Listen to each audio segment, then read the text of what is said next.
Praise the lord. ప్రభువైన యేసుక్రీస్తు నామములో హోసన్నా మినిస్ట్రీస్ తరపున మీ అందరికీ హృదయపూర్వకమైన వందనాలు. ప్రభు మిమ్మల్ని ఆశీర్వదించి దీవించునుగాక. ప్రియులారా, పరిశుద్ధ గ్రంథంలో 121వ కీర్తన ఒక విశేషతను సంతరించుకున్నది అని చెప్పడంలో ఎలాంటి సందేహం ఏమీ కూడా లేదు.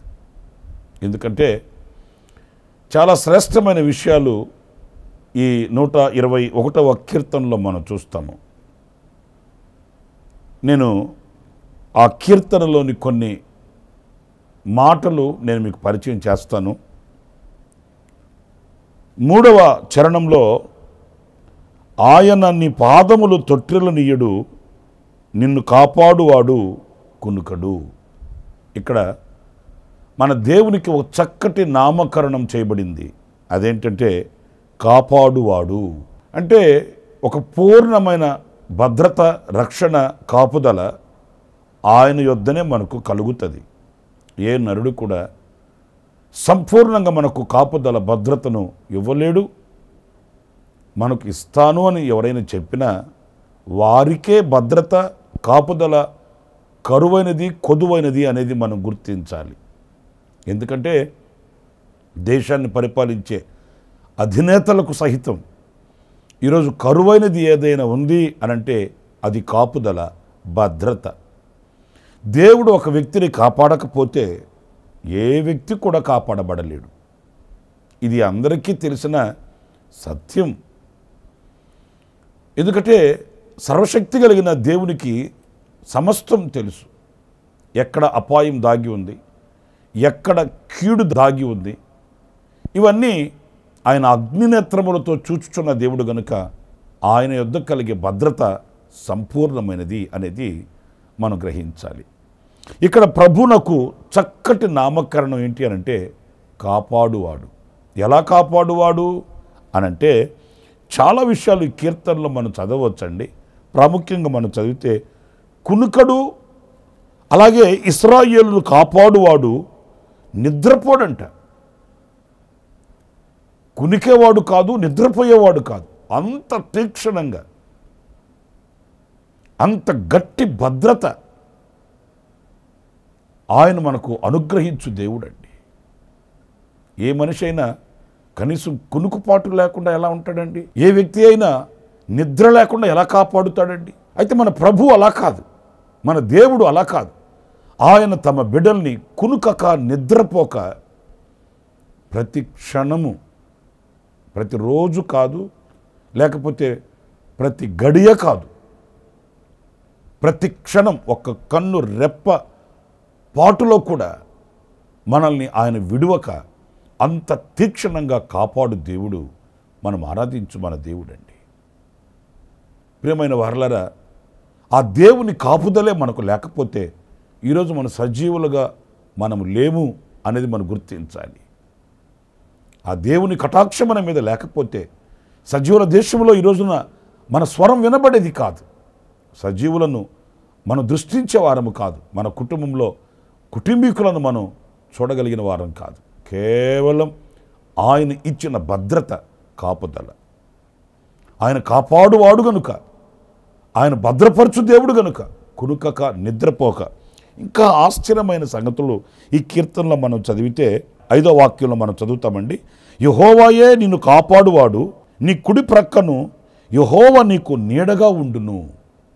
ప్రియులారా, చూడండి, మన కుడివైపున ఆయన మనకు నీడగా ఉంటాడట.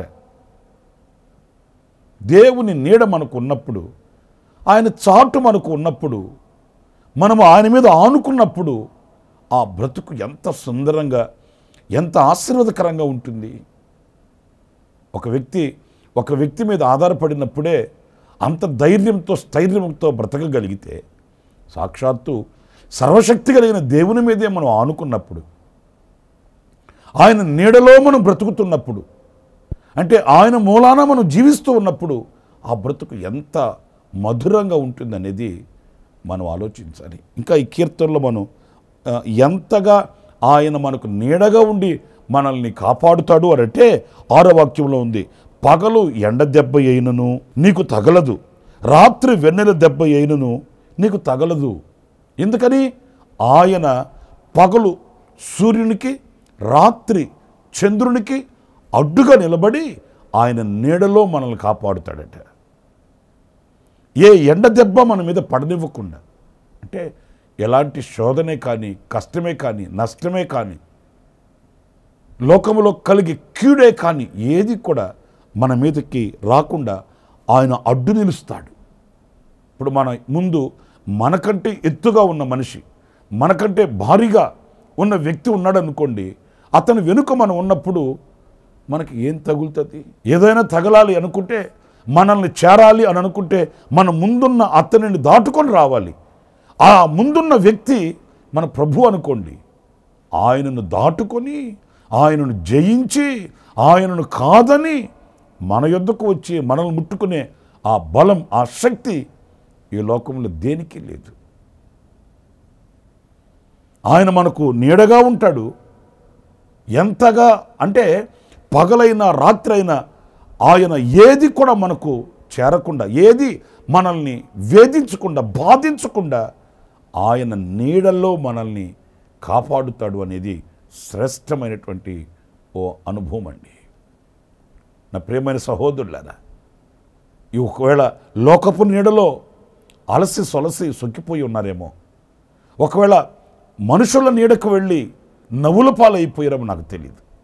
ఈ వాక్యం ద్వారా మీరు ఆలోచించి ఆయన నీడకి మీరు వస్తే ఏ బలహీనత కానీ, ఏ కీడు కానీ, ఏ అపాయము కానీ రాకుండా ఆయన కాపాడుతాడు అనేది మనం ఇక్కడ గమనిస్తాము. ఇంకా 7వ వాక్యంలో శ్రేష్టమైన మాట, ఇంకొక మాట కూడా మనం చదువుతాము. అదేంటంటే, ఏ అపాయమును రాకుండా యెహోవా నిన్ను కాపాడును, ఆయన నీ ప్రాణమును కాపాడును, ఇది మొదలుకొని నిరంతరము నీ రాకపోకల యందు యెహోవా నిన్ను కాపాడును. ప్రియమైన వారలారా, ఆయన మన రాకపోకల యందు, మనం బయటకు వెళ్ళినా, లోపలికి వచ్చినా, ఎక్కడికి వెళ్ళినా, మన ప్రయాణాలలో, ఈ రోజున ప్రయాణాలను గురించి నేను మీకు క్రొత్తగా చెప్పాల్సిన అవసరం ఏముందండి? కళ్ళారా చూస్తున్నాను, చెవులారా వింటున్నాం కదండి. ఎన్ని విపత్తులో, ఎన్ని ఆపదలో, భయంకరమైన వార్తలు మనం చెవులతో వింటున్నామండి, చూస్తున్నామండి కళ్ళతో. ఇంట్లో నుంచి బయటకు వెళుతున్న వ్యక్తి మరలా తమ ఇంటికి చేరే అంతవరకు కూడా గుండె గుప్పిట్లో పెట్టుకుని బ్రతకవలసినటువంటి దినాల్ని మనం చూస్తున్నాం. ఎక్కడ కూడా భద్రత లేదండి, దేనిలో కూడా క్షేమము, సురక్షితం అనేది కనిపించట్లేదండి. ఈ భూమి మీద సాగుతున్న ప్రయాణాలే కానివ్వండి, ఆకాశాలలో సాగుతున్న ప్రయాణాలే కానివ్వండి, ఎక్కడ కూడా దేనిని కూడా మనం పూర్ణంగా నమ్మలేని దుస్థితి, పరిస్థితి మన ఎదుట ఉంది. కానీ ఇలాంటి కష్ట పరిస్థితులలో మన ప్రభు చెప్తున్నాడు, నేను మీ రాకపోకల యందు కాపాడుతాను. ఆయన కాపాడువాడు. మనల్ని కన్నవాళ్ళు అన్ని క్షణాలలో మనతో ఉండకపోవచ్చు, మనల్ని పోషించేవాళ్ళు, మనకు ఆదరణగా ఉన్నవాళ్ళు ఒకవేళ అన్ని సమయాలలో మన ఎదుట లేకపోవచ్చు. కానీ అదృశ్య దేవునిగా, ఆత్మస్వరూపిగా ఆయన మనకు తోడుగా ఉండి ఆయన మనల్ని కాపాడుతాడు అని వాక్యంలో చక్కటి ఒక సందేశం. ఇంకో కొన్ని విషయాలు నేను మీతో చెప్తాను. అవేంటంటే, దేనిలో నుండి ఆయన కాపాడుతాడు. లేఖనంలో ఒక చక్కటి మాట, తెస్సలోనికైలకు రాసిన 2వ పత్రిక 3వ అధ్యాయం 3వ వాక్యంలో చక్కటి మాట ఉందండి. అదేంటంటే, ప్రభువు నమ్మదగినవాడు, ఆయన మిమ్మును స్థిరపరిచి దుష్టత్వము నుండి ఆయన కాపాడును. చూసారండి, దుష్టత్వం నుండి కాపాడుతాడంట. ప్రియులారా, ఇది మనిషికి అసాధ్యమైనదండి. ఎందుకంటే దుష్టత్వం అనేది తెలిసి రాదు, మనకు తెలియకయే మనలో జొరబడుతుంది, మనలో ప్రవేశిస్తుంది. మంచిదే అనుకుంటాం, నేను జ్ఞానంగానే ఉన్నాను అనుకుంటాం, మేము చాలా తెలివితేటలు కలిగిన వాడిని అని అనుకుంటాము, భ్రమపడిపోతాము. కానీ లోకంలో ఉన్న ఆ దుష్టత్వం, దుష్ట సాంగత్యం ఇవన్నీ మనకు తెలియకనే మన హృదయంలోనికి ప్రవేశించి మనల్ని దుష్టులుగా మార్చివేస్తాయి, దేవునికి దూరం చేసేస్తాయి. వీటి విషయంలో మనం చాలా జాగ్రత్తగా ఉండాలండి. ఈ రోజున లోకంలో కనబడుతున్న దుష్టత్వాన్ని గురించి ప్రియులారా కాస్త వివేకం కలిగి ఆలోచిస్తే ఒక విధంగా భయమే కలుగుతుంది. సాటి మనిషిని హింసించడం, సాటి మనిషి మీద ఎగబడడం, రాక్షసత్వాన్ని కనపరచడం, ఇంకా పాపాన్ని ఏ విధంగా కూర్చుకోవాలనో ఆ విధంగా పాపాన్ని కూర్చుకొని పాపాన్ని సంపాదించుకొని ఐశ్వర్యవంతులైపోతున్నారు లోకంలో. ఏమి ఐశ్వర్యం ఇది? దేవుడిచ్చు మహిమైశ్వర్యం కాదు, ఇది లోకపు పాపపు ఐశ్వర్యం. లోకపు నీడలో నిద్రపోతూ పాపములు పరిపక్వమైపోతున్నారు. ఎన్ని విధాలుగా మోసం చేయాలనో, ఎన్ని విధాలుగా హాని తలపెట్టవలనో అన్ని విధాలుగా ఈ రోజున మనిషి సంపూర్ణతలోనికి వెళ్ళిపోతున్నాడు. దుష్టత్వం ఏలుబడి చేస్తుంది, మనిషి మనసును దుష్ట హృదయంగా మార్చేస్తుంది. ఒక విశ్వాసి పవిత్రంగా, పరిశుద్ధంగా, నీతిగా, నిజాయితీగా, యథార్థంగా బ్రతకడానికి కష్టతరమైనటువంటి దినాలలో మనం బ్రతుకుతున్నాం. ప్రేమైన దేవుని బిడ్డలారా, ఇలాంటి దుష్ట లోకంలో దుష్టత్వం పేరుకొని పెక్కు పెరిగిపోతున్నటువంటి ఈ కఠోరమైన దినములలో ఆ దుష్టత్వంలో మనం పడిపోకుండా ఆయన మనల్ని కాపాడుటకు శక్తి గల దేవుడండి. మనం ఆయనకు అప్పగించుకోవాలి, మనం ఆయన నీడకు వెళ్ళిపోవాలి, మనం ఆయన కౌగిలిలో చేరిపోవాలి, ఆయన కనుదృష్టిలో ఉండిపోవాలి. ఆనాడు ఏ దుష్టత్వం మన దగ్గరకు రాకుండా, మన హృదయం దుష్ట హృదయముగా మార్చబడకుండా పవిత్రమైన జీవితం జీవించేటట్లు ఆయన మనకు కృపను అనుగ్రహిస్తాడు. ఆ కార్యం చేయటకు ఆయన ఒక్కడే శక్తి గల దేవుడు. చాలామంది తల్లిదండ్రులు పిల్లలకు చెప్తుంటారు, అరే బాబు వాళ్ళతో చేరకరా, వెళితే వెళ్ళకరా, వాళ్ళతో ఉండకరా. ఎందుకని? వాళ్ళ అలవాట్లు నీకు వచ్చేస్తాయి, వాళ్ళతో చేరితే వాళ్ళ వల్లే నీ నడవడికి మారిపోతుంది.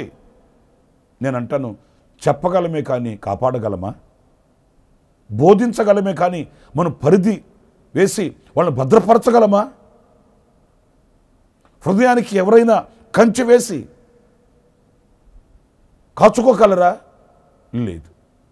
నా ప్రియమైన సహోదరులారా, ఈ దుష్టత్వం నుండి దేవుడే మనల్ని కాపాడాలి, ఆయనే మనల్ని రక్షించాలి. ఇక మరొక విషయాన్ని నేను మీకు జ్ఞాపకం చేస్తాను. అది సమూయేలు రాసిన మొదటి గ్రంథం 2వ అధ్యాయం 9వ వాక్యంలో చక్కటి మాట, తన భక్తుల పాదములు తొట్టిల్లకుండా ఆయన వారిని కాపాడును. పిల్లలు చూడండి, పాదములు తొట్టిల్లకుండా కాపాడుతాడంట.